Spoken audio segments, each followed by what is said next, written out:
This was the worst scene I've ever been to. Before you even went into the residence, you could smell the decomposition. At a quiet suburban home in Waukesha, Wisconsin, investigators walk into a scene that is straight out of a horror movie. At the time that I got there, we knew that there were 2 bodies found. Right away, we were asking questions. Where is their kid? Are they gonna find the body? They found 2 and maybe there's a 3rd. As terrifying as this situation is, this case becomes something so much bigger and darker. Once you're behind the curtain, it's very difficult to know what's going on back there, which is exactly what makes these so powerful and potentially dangerous.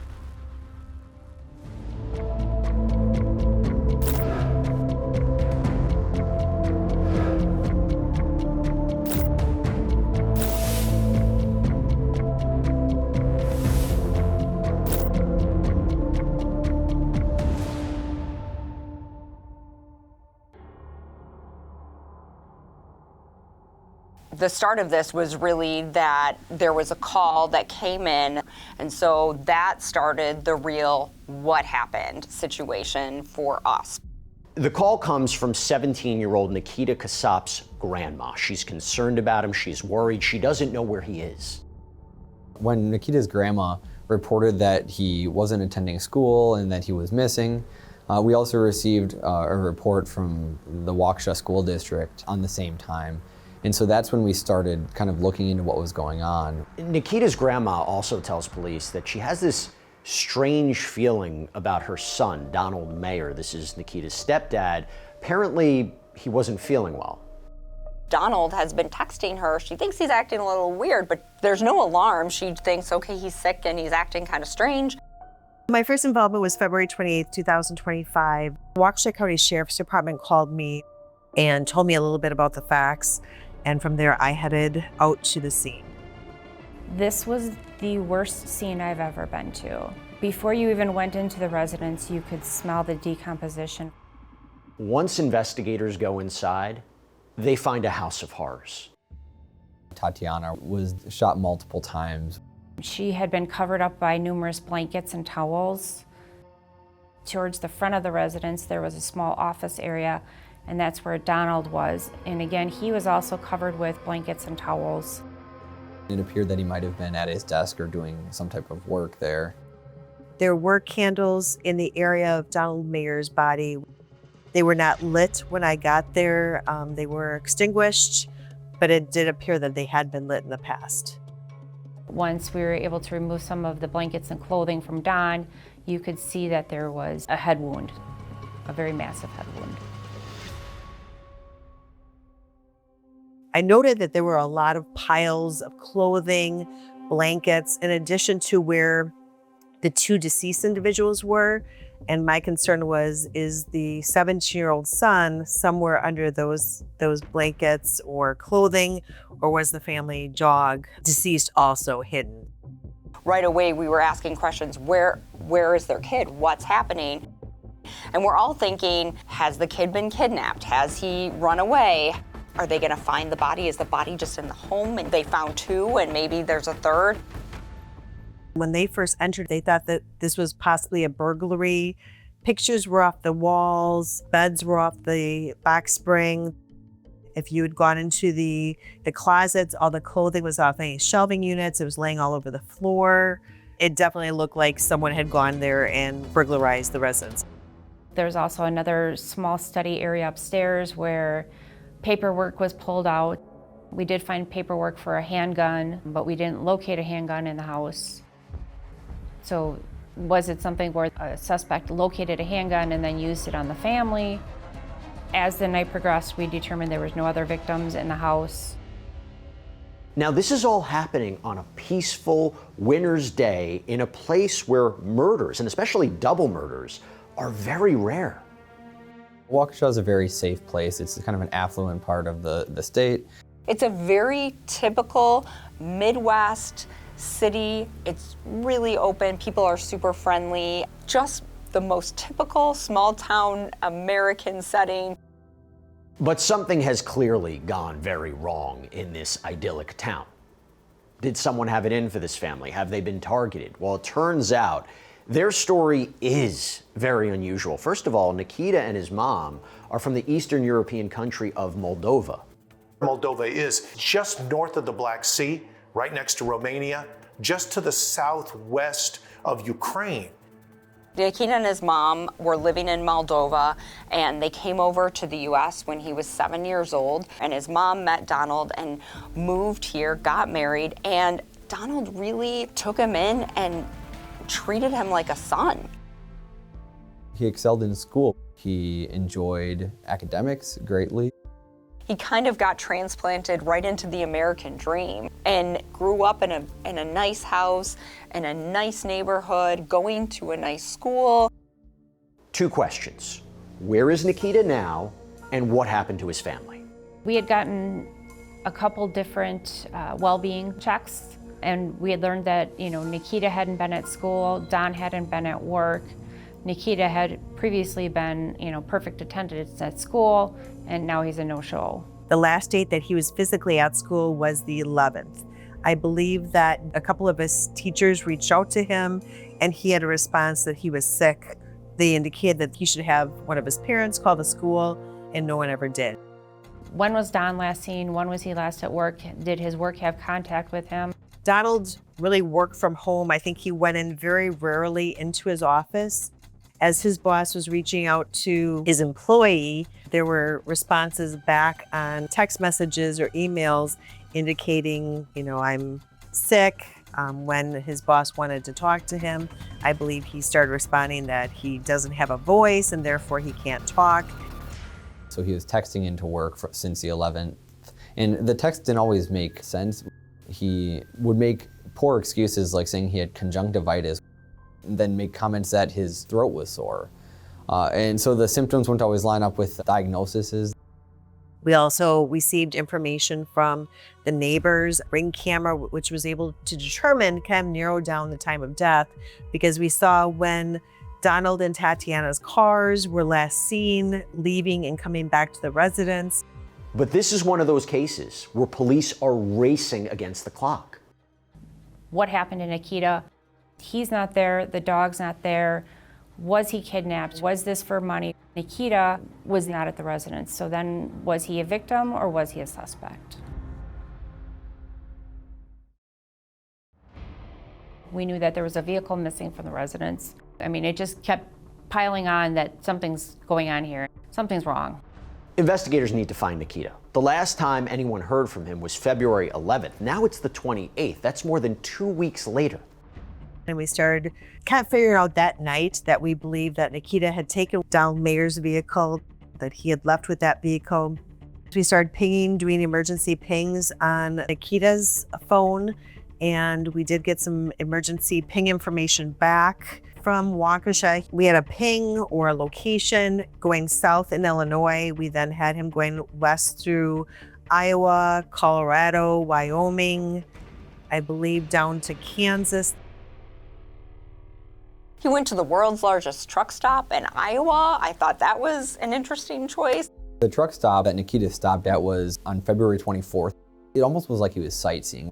He's 17 years old and he doesn't have a driver's license. So he's driving across the country without a driver's license. And then he ended up in Kansas. What ended up getting him caught was his driving. He didn't stop all the way at a stop sign. Literally, that was the reason for the traffic stop, as he rolled a stop sign. They run the plate. Coincidentally, the Waukesha County Sheriff's Department had just put that license plate in the system as car was believed to be stolen, and therefore the timing was great. If he had done that the day before, I'm sure he would have gotten a ticket and he would have been on his way. It was definitely a break in our investigation that we didn't expect. Based on the circumstances and how it was a random stop that got Nikita arrested, it's a very fortunate thing that things ended the way they did. So police get a warrant to search Nikita Casap's car. And what they find is both shocking and confusing. There were some things that were found in the car when Nikita was stopped, including a .357 handgun, On top of that, there were clothing that smelled of the odor of decomposition. There was a Bible. There was cash found throughout the vehicle, jewelry, electronics. There were photo albums, which I thought was very interesting, containing pictures of he and his family. We also found birth certificates for Nikita and his mom. There was some cameras, so I don't know if he thought that the cameras that he had taken had evidence on them. Older laptops, electronics, cell phones. Is just very eclectic stuff that he had with him. He did take the dog with him on his road trip. I believe that the dog was the only thing left that was kind of someone who could comfort him or someone who was known to him. Maybe he didn't want to be alone, and he probably didn't want to leave the dog there alone. I was very glad that the dog was still alive. In one of the cameras, investigators find this memory card that contains some truly disturbing images. There was his mother and his stepfather's bodies in kind of odd arrangements of candles and how they were wrapped in blankets. It appeared that, based on the pictures, that there was some sort of fascination with their death, and that it was found to be extremely concerning behavior. I believe the reason for the candles and the blankets, there may have been some ritualistic element to it. On top of that, there was a video that was recovered in which Nikita can be heard on the phone talking about his stepfather's body, saying you can see his rotten body right there. So as he's in the house with his stepfather, he's making comments about how his body is decomposing. It's unbelievable to say, but it seems that Nikita Casap was living in this house with his parents' decomposing bodies for more than 2 weeks. I believe that he was mostly staying in the basement of the house. It looked like there's like a TV room kind of thing where he had a couch and blankets, and I think he was trying to avoid being on that main level where both his mom and Donald were. As police piece together what exactly happened during these last 2.5 weeks, all signs are now pointing to Nikita as the perpetrator of these murders. I believe he murdered Dawn first, and then he waited for Tatiana to come home. I mean, she was still wearing her winter coat. She just had gotten in the door. I think it was pretty apparent that he had a plan, and he enacted his plan to murder his parents. He truly executed his parents. He ambushed them, he shot Dawn in the back of the head, and he shot his mom, I believe, at one point through her throat. He leaves her where she falls, and he leaves Donald where he falls, and then just covers them up with some blankets and lives with them. And what's even freakier to me is that he's calling himself into school. He is pretending to be Donald to his work. He's pretending to be Donald to his mom, who is his grandma. He's covering his tracks, and he's acting normal. Nikita went grocery shopping. He went and bought fast food. He went to Culver's. He walked the dog. He took out the trash. He shoveled the driveway. He did all the kind of normal things that someone would do while living, but with his dead parents in the house. It wasn't that he just killed them and ran. He killed them and lived with them. And I don't know, walked over his mom every day, walked by Dawn every day, and they're dead. What's even more concerning is that what started with police thinking this was a burglar looking for loot actually seems to be Nikita working out a plan.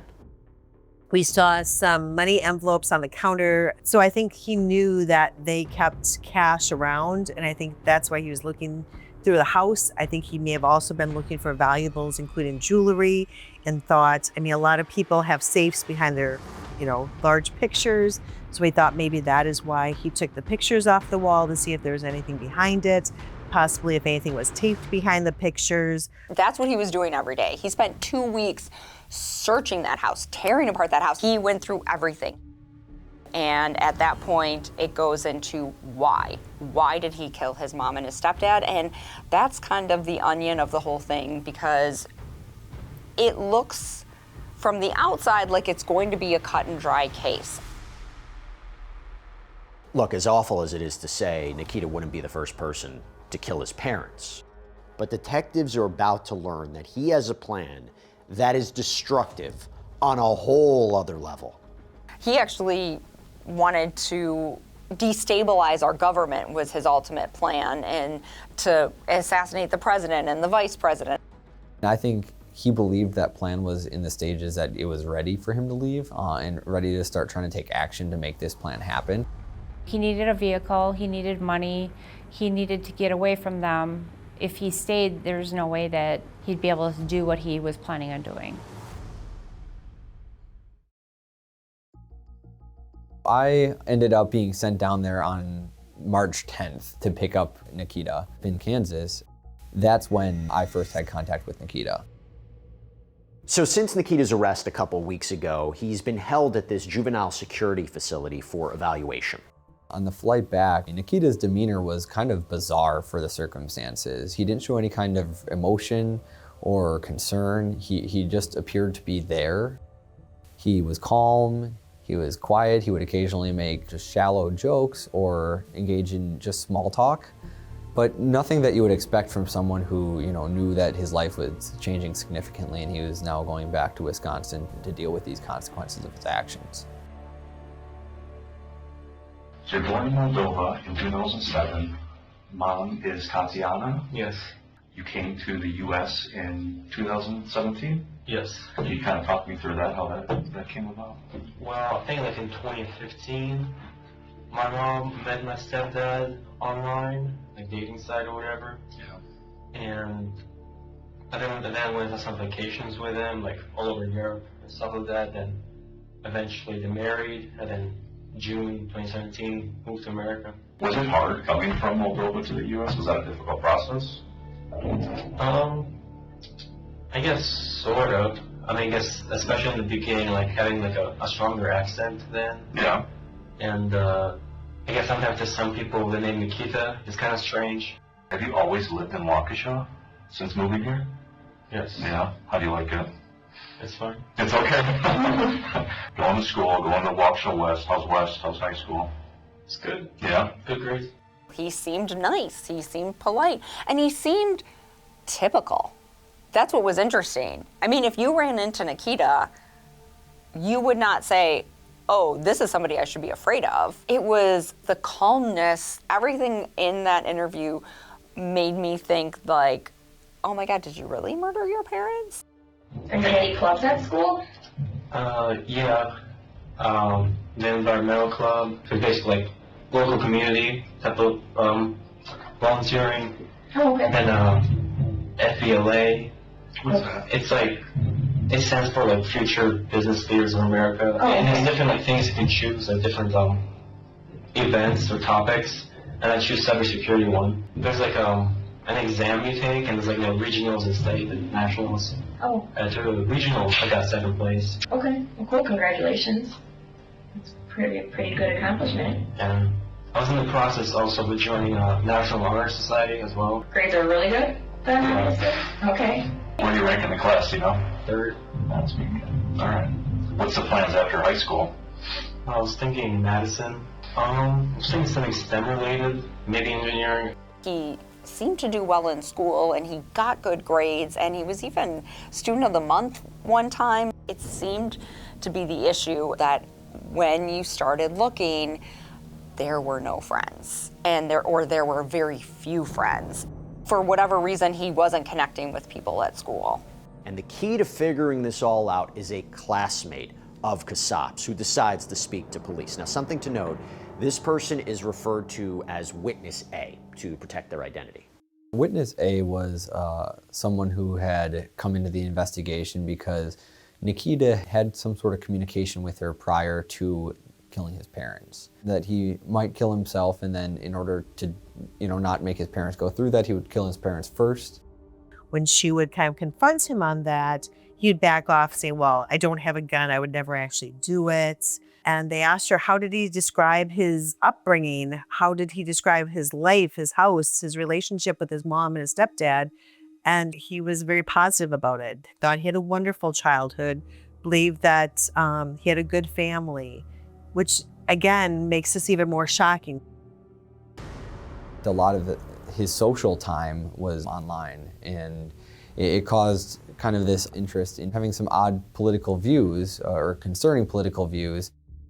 Looking up school shootings, looking up mass murders, looking up killers. There's a weird fascination that he really had with really dark, scary things.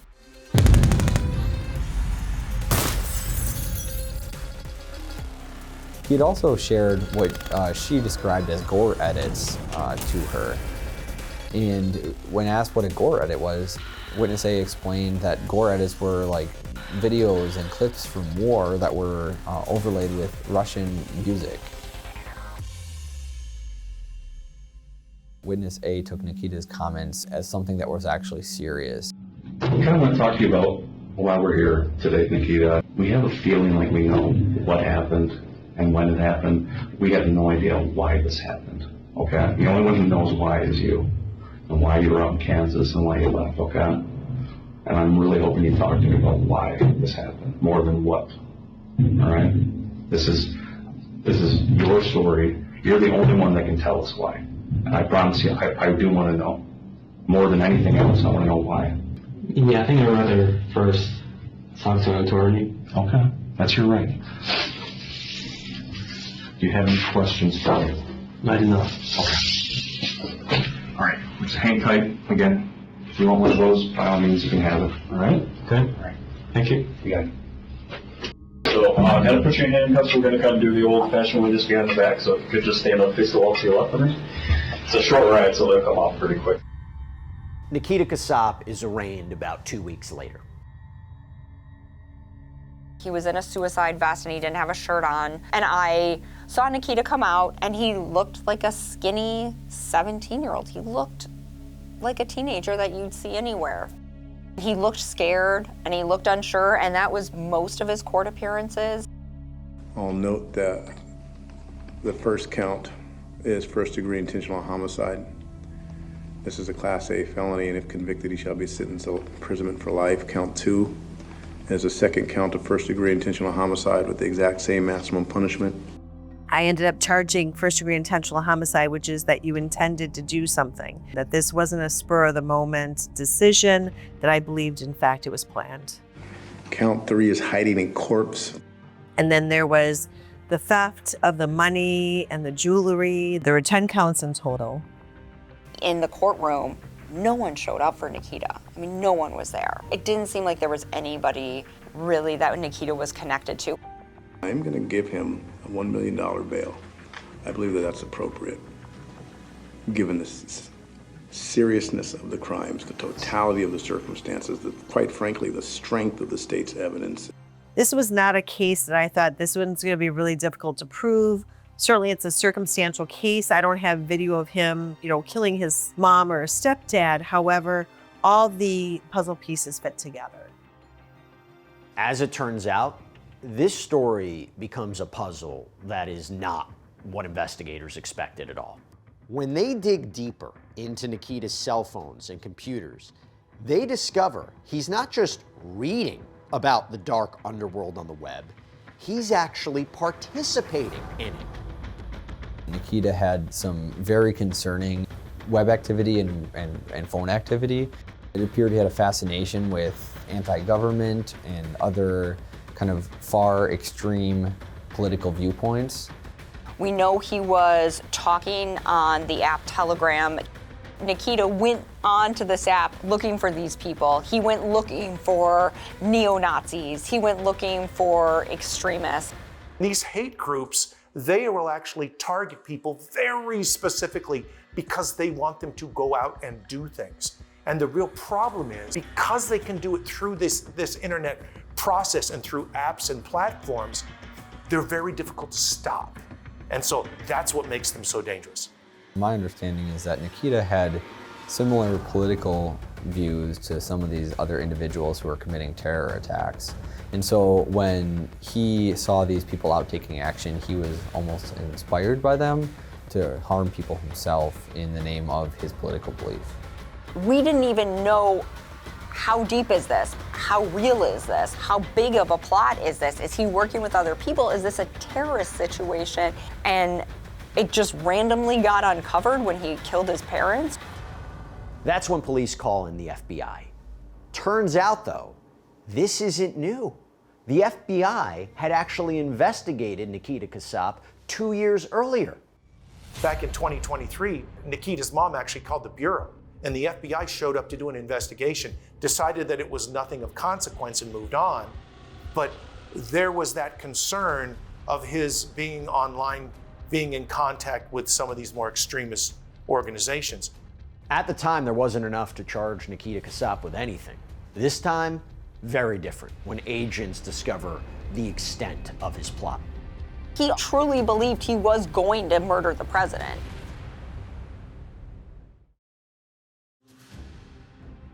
The notion is I'm going to go get a drone and I'm going to somehow get close enough to the president and I'm going to drop some sort of an IED or a bomb. That whole strategy was his plan. I'm going to use a drone, I'm going to weaponize it, and somehow I'm going to be able to kill the president of the United States. He felt that by taking the president down, he could then push forward the collapse of society so that it could be rebuilt to better fit what his ideals were. He had become so radicalized that he believed the greater plan of, taking action against the government was more important than any individual life of someone that he may or may not have loved or, may or may not have cared for. So now all of a sudden, this isolated, very lonely young man has the potential of being in a group of 10, 20, 30 people. Now he has people who understand him. Now he has friends. Now he knows exactly where he's going, and that's what makes it so powerful. They're telling him all the things he wants to hear, offering him a life that he could have somewhere else, and they could be this group for him, this friendship, and this thing that he's missing in his life. I believe that they made promises to him, like, come out here and, if you pay this kind of money, this is what we can get you. I think they also saw, we've got a kid here who we can take advantage of. He did provide them with some thousands of dollars. He has more than $14,000 in cash. He has jewelry, he has other valuables. And the question is, was this driven for just that purpose, to exploit this young man, just so they could take all of his assets? Certainly he was in these chat rooms in which people were talking about their hatred of the US government, but I believe it was him who decided that maybe I need to buy a drone and weaponize it so I can do this. But this assassination plot wasn't the end of Nikita's scheme. No, he actually gave some thought to what would happen next. After he completed his mission to try to kill the president, he had planned to lay low in Ukraine for an amount of time, for some years, and then eventually move on to other countries or to other things. He had this belief that he would be able to kind of fly under the radar as long as he hid for an amount of time. He was looking not to necessarily live in the US, but to do this, destabilize the country, and then move to Eastern Europe. He was looking for a place to kind of start over his life after he kind of destroyed the country. I really think in his mind, he thought he was going to end up in Ukraine and he'd be living a normal life.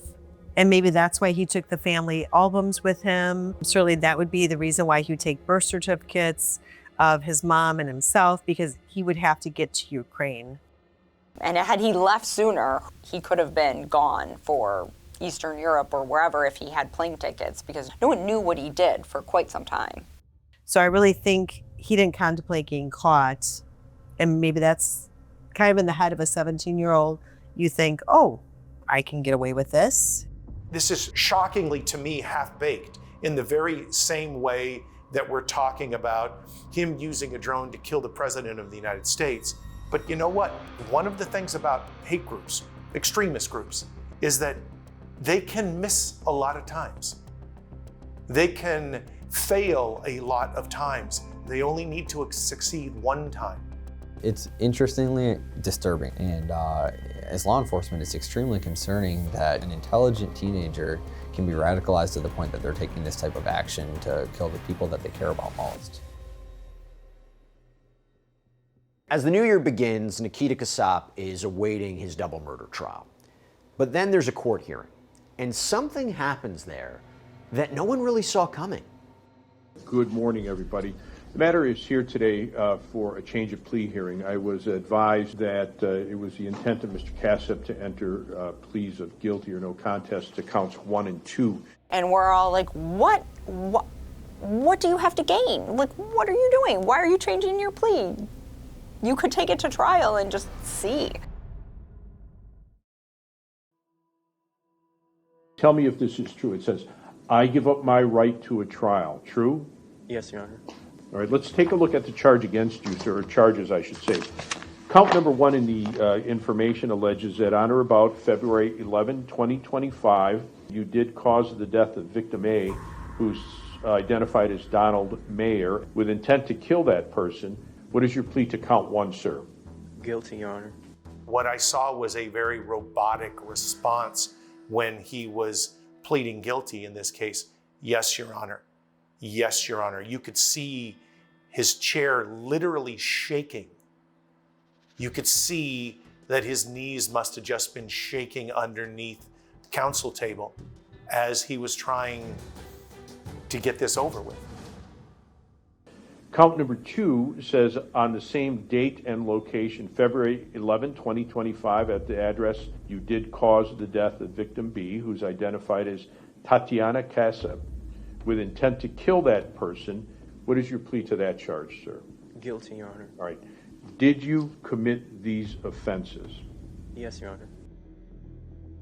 People want to know is why not take this to trial? Why did you plead it out? Actually, for us, our main goal was to have him accept responsibility for the 2 deaths in this matter.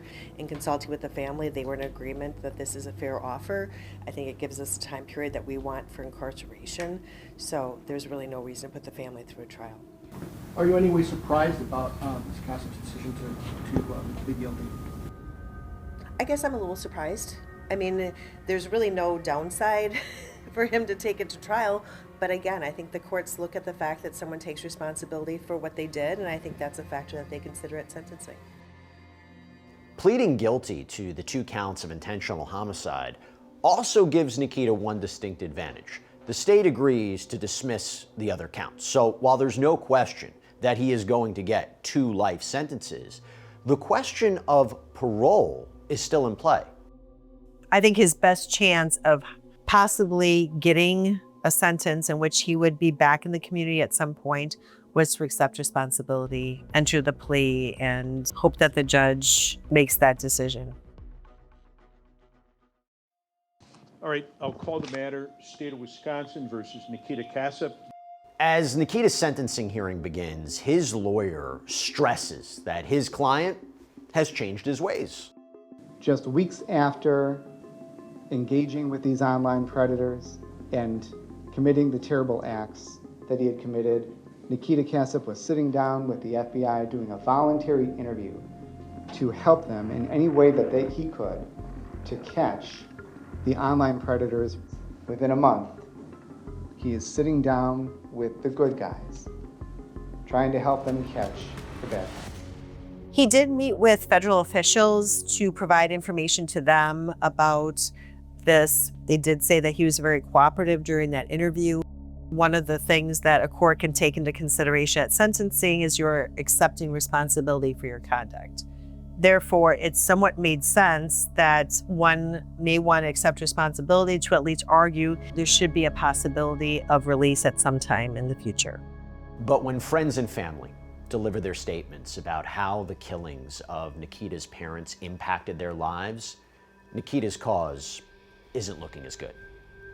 The step-aunts and uncles and the grandparents, they were in court to blast him. They were in court to tell him, you destroyed our lives. I mean, they were not in court to support Nikita. No one was in court to support Nikita. We hear from Michael DeBona, a childhood friend of Donald Mayer, Nikita's stepdad. Don is my best friend.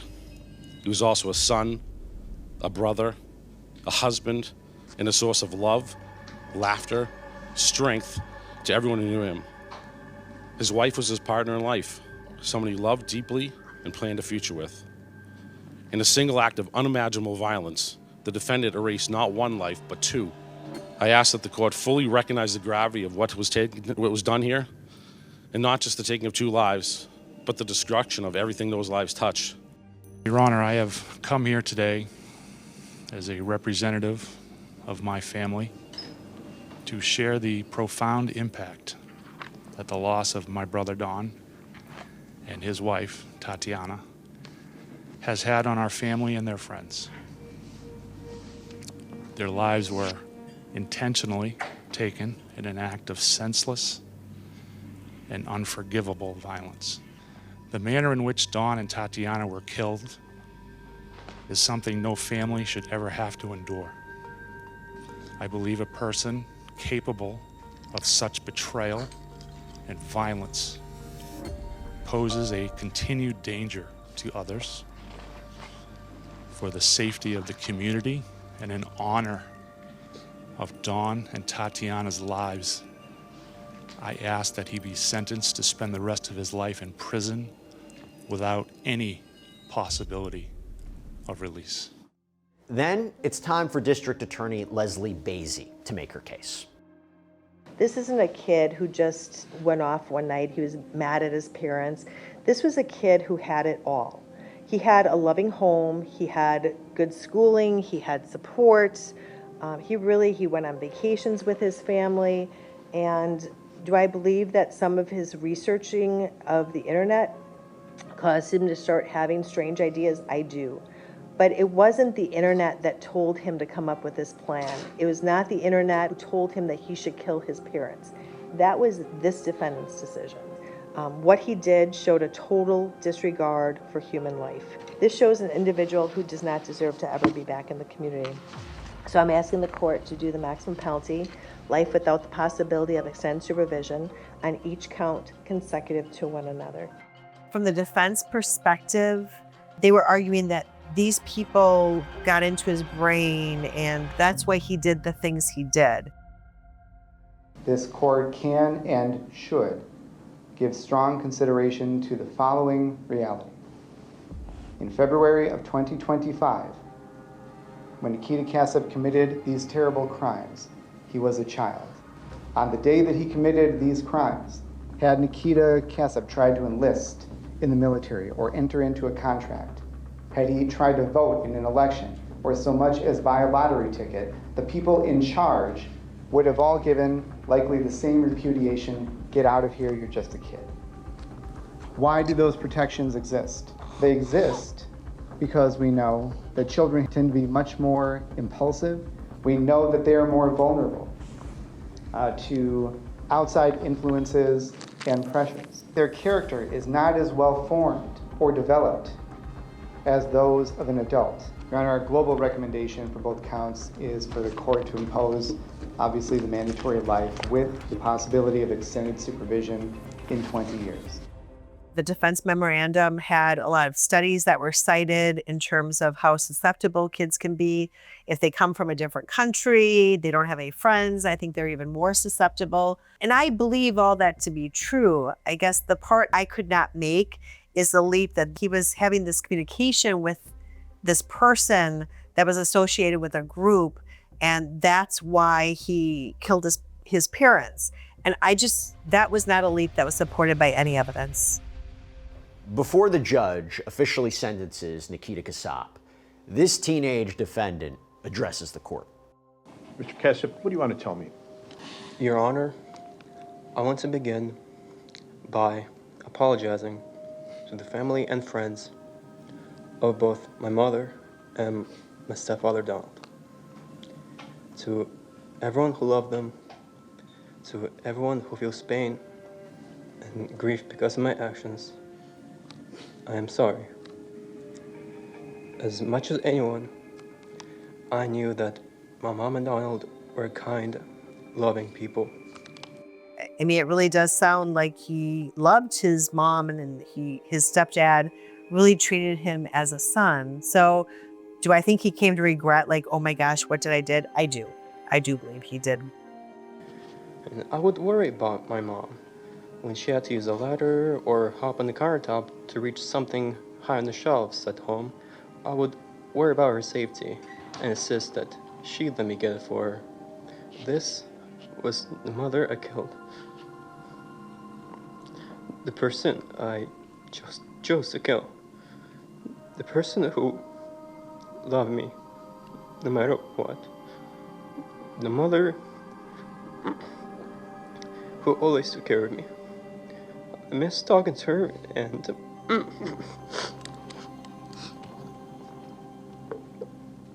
being with her. I think when I see tears like this, especially when you have young people, I think they're real. I mean, people want things to be logical. People want to believe that there's good on one side and there's evil and they don't bleed together. And yet you see a boy who's crying about the death of his mother that was caused by his own hands. Some things truly are irreconcilable. There is no excuse for what I did. The truth is I became obsessed with hateful thoughts and feelings. I felt like the world was a sick, evil place, and that my extreme actions to try to change it were justified. I thought I was part of a revolution, part of a war, and I told myself the bad things have to happen in war.